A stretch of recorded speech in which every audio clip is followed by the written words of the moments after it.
Hello, everyone, and welcome to the Entrepreneur's Inner Game podcast. I'm Nina Cooke, and I'm very, very excited to introduce a guest I've been trying to have on my show for a while. He's always busy, but I managed to pin him down today. His name is Danny Iny, and he's the founder and CEO of Mirasee and a leading voice in the world of online courses. Danny has been featured in the Harvard Business Review and Entrepreneur and contributes regularly to publications including Inc., Forbes, and Business Insider. He has spoken at institutions like Yale University and Google, and his work on strategy training won special recognition from Fast Company as a world-changing idea. He's also the author of multiple best-selling books about online education and business, including Leverage Learning, Teach Your Gift, and his most recent book, Effortless. Danny, a very warm welcome to the Entrepreneur's Inner Game podcast. I'm so excited to have you here. Nina, I'm thrilled to be here. Thank you so much for inviting me, and I'm really excited for our conversation. Let's start with your success. Now, I'm imagining that didn't start like this. You had to start building from zero. What was the key mindset that helped you to build such a successful business in a fairly short space of time? Sure. So I actually started building this business from less than zero. So the backstory, I've been an entrepreneur for, I like to say, longer than my adult life. I quit school when I was 15 to start my first business. And my first attempt to build something big was around 2007. So, I had this idea, we raised money, we won competitions, did all this stuff. But long story short, I was a very young, very inexperienced CEO in a very complicated industry. It all fell apart. And I didn't want my investors to lose their money. So I took the losses on personally. So I walked away from that with about $250,000 in personal debt. And that's where I was when I started the business I have now. So it wasn't zero, it was minus 250,000, no contacts in the industry, kind of starting something brand new. And, there's a really interesting definition of risk that I think comes from Tim Ferriss, who defined risk as the possibility of something bad happening, obviously, that has game-changing consequences that is irreversible. And so, I'm sitting there with all this debt and, I've got to pay bills. I'm like, well, what am I going to do? And a very natural response, I think, to a lot of people has been, well, I guess I've got to get a job and I'll live on ramen noodles and peanut butter and jelly and pay as much as I can towards the debt. But I kind of did the math on that. And I said, well, let's say I get a job and I can earn roughly this amount. And, this is what I get after tax. And I've got to pay rent and I've got to pay for food, even if it's minimal. And I pay the rest towards paying down this debt. Well, I'm going to be doing that for 20 years. Right. And so where does that leave me? I'm not, I was in my mid-20s at the time. I'm not ready for my whole adult life to be about this. So, taking another risk at that point, it's it doesn't actually change my situation all that much. So might as well, let's give it a shot. Let's try something new. And something that's always been, my wife is much more financially conservative than I am. So, she would have been like, I wasn't married at the time. I met her later. But she would have been, let's put all the money down towards paying off debt. And my perspective was always, definitely service the debt, make all your payments and a little more than the minimum, right? So you're moving in the right direction.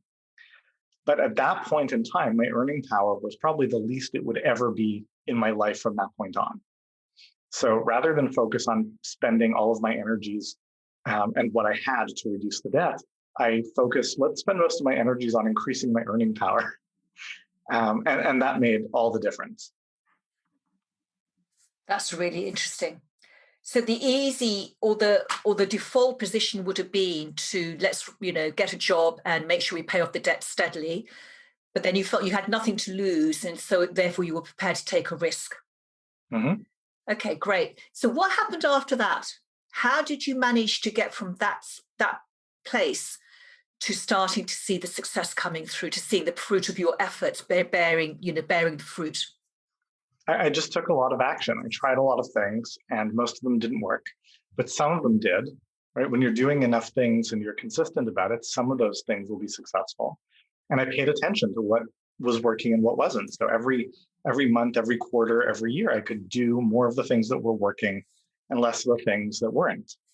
And I didn't just do the things that were working and leave it at that. I still continued to try new things because I like trying new things. I like exploring ideas. I like the possibility of something that could be created that people aren't thinking of yet. But I mean, success is not easy, but it is simple. Try a bunch of stuff. The stuff that isn't working, stop doing and learn the lessons. The stuff that is working, do more of it and do it better. One of the pieces of advice I give to my clients and students a lot is, they often come to me and they're looking for what's the cool new thing that I should do. And it's interesting to explore cool new things, but most business growth doesn't come from the cool new thing. It comes from asking yourself, what's the last thing that I did that worked that I could do again and do it better? And I mean, that's where success comes from. And you said you were dealing with the things that didn't work as well as the things that did work. How did you deal with the things that didn't work? Because before you start seeing the results coming through and things you're trying aren't working, it could be very easy to start thinking, well, this just isn't going to work. This whole thing isn't going to work. How did you get past that stage? So, my wife has a quote on her wall from Hillary Clinton. It's take criticism seriously, but not personally. That I think Great is quote. Very wise. Yes, very wise. And I've always tried to take a kind of scientific approach, like just think like a scientist. Everything you do is an experiment. And you want to know, what does this experiment tell me? What is the data I'm getting back? So whenever something's not working, you want to ask yourself, I mean, it's never you. It's never, there's not something inherently bad about you that poisons the things you're trying. Like, that's ridiculous. We're not in a sci-fi movie.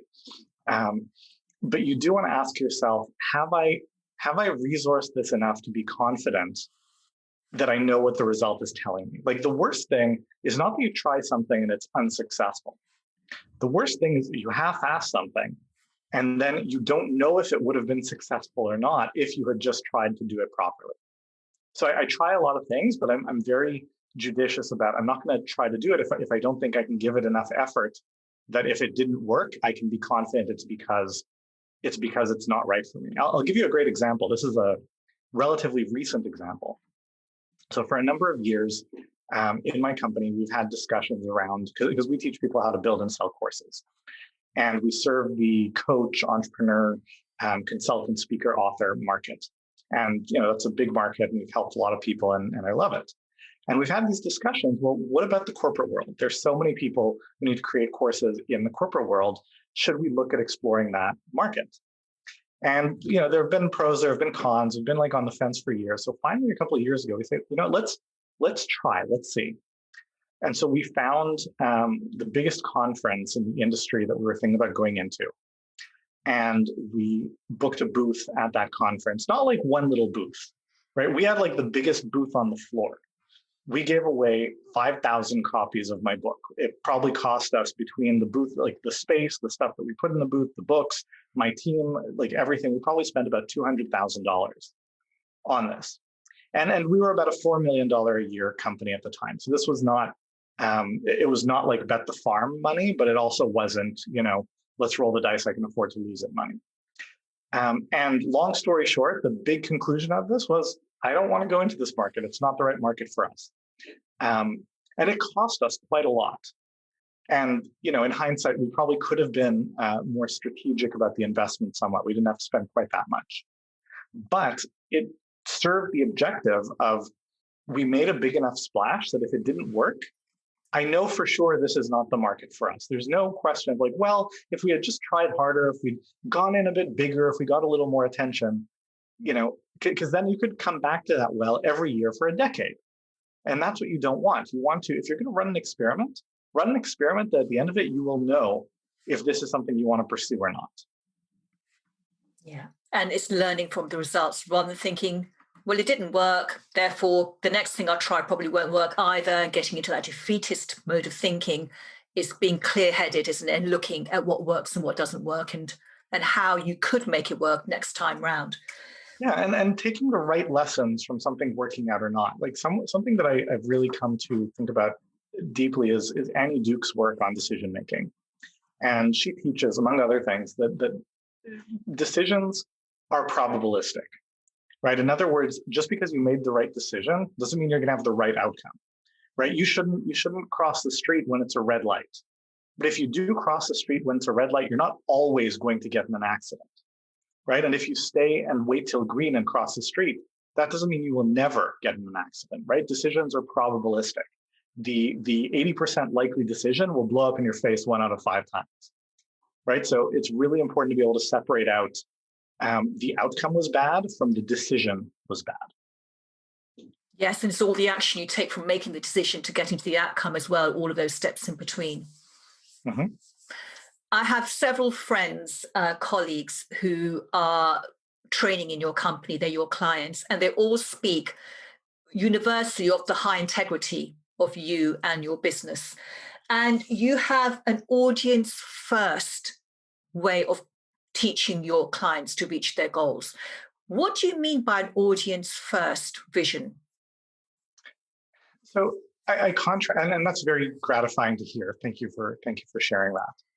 I contrast audience first with product first, right? So product first says, I have something I want to sell. It's based on my expertise. It's based on my vision. It's based on my inspiration, whatever it is. I'm going to find people to buy it. I'm going to convince them that they need it, right? The contrast to that is audience first. I'm going to serve a population. I'm going to understand what they need. I'm going to build something that is in alignment with those needs. I'm going to tweak it and adjust it to best serve them. And, the reality is that unless you get lucky, all successful businesses are audience first. Not all entrepreneurs realize this, right? It takes sometimes longer to get to the finish line, or you just got lucky with a good idea that hit the right market at the right time. But there's something very meritocratic about business in that, like, the world does not owe you a customer base, right? You're not entitled to a successful business just by virtue of it. You can earn one by helping people solve problems. And you don't get to decide for other people what matters to them, right? This is a big challenge for experts, right? You have expertise in a field and you see someone with a problem. You're like, well, I know the solution. So I know what you should care about, but you can't decide what they should care about. You can just serve what they do care about. And as part of that service, lead them to a place where they have a better understanding about what it is that they need and how to get to where they want to go. What would be a top tip you could share with our audience about making sure that their marketing is audience first marketing? So it all comes down to hypotheses. It goes back to this idea of thinking like a scientist, right? So instead of saying, I'm going to create this is going to be valuable, like a very declarative, this is how it's going to be. This is what people are going to want, right? Frame it and phrase it as hypotheses. I have a hypothesis that people will value this. I have a hypothesis that people will want to pay this amount. I have a hypothesis that I can serve them in this way, right? These are all assumptions. Now, the thing is, if you're a legitimate expert in your field, you're going to be right about a good portion of those assumptions, right? Let's say you're right about 75% of them. So 1 out of 4, you're wrong. The problem is that you don't know which of those 1 out of 4 it's going to be, right? If you knew, you'd assume different things. So treat them all as assumptions. And then look at that list of assumptions and ask yourself, what do I need to do? What is the shortest path to get from where I am to having validated that assumption? And that's all the difference from, holding yourself in your bat cave and saying, I'm going to build this, product or service or course or membership site or ebook or whatever it is, and then emerging into the world and hoping to God people will want to buy it, except that they don't. And doing it in a co-creative way with your audience where they have the opportunity to give you input and you're able to then create something that is actually tailor-made to what they want. Every blockbuster successful course I've created has been a function of following this process. And every time I've built something and launched it and it was unsuccessful, it was either because I hadn't figured out this process yet, or because I'd had so much recent success that I figured, well, I must have the hand of Midas. Everything I touch will turn to gold. I don't need all these processes. And of course, you discover that actually, yes, you do. Yeah. So when you follow the process, you're more likely to see the probability you will get a better result than if you don't. Well, you will get a better result because the process is self-correcting, right? If you have an assumption about what people want and you're wrong, you'll learn that early so you can adjust your assumptions and try again. So it's not about getting every step right. It's about getting to the finish line. Which is the important thing as entrepreneurs, rather than thinking this isn't going to work and changing and keep changing and, changing the focus again and again. Why do you think, you've worked with many, many entrepreneurs, why do you think mindset is important for entrepreneurs to be able to achieve all the success that they want? Well, so our success is a function of the decisions that we make, right? I learned a great lesson from a mentor. He was a Silicon Valley investor, and I went to meet him in his office, and we sat down to have lunch. So we get some lunch from their office cafeteria there. We sit down in his office, and I look around, and it's so sparse, right? There's nothing. It's like a giant desk with nothing on it, not a pen, not a computer, nothing. But it looked like the office was lived in. He had like a bicycle on the wall. He had a shelf of books. So it's not like he just moved in. So I commented, I asked him about it, like, what's with the empty desk?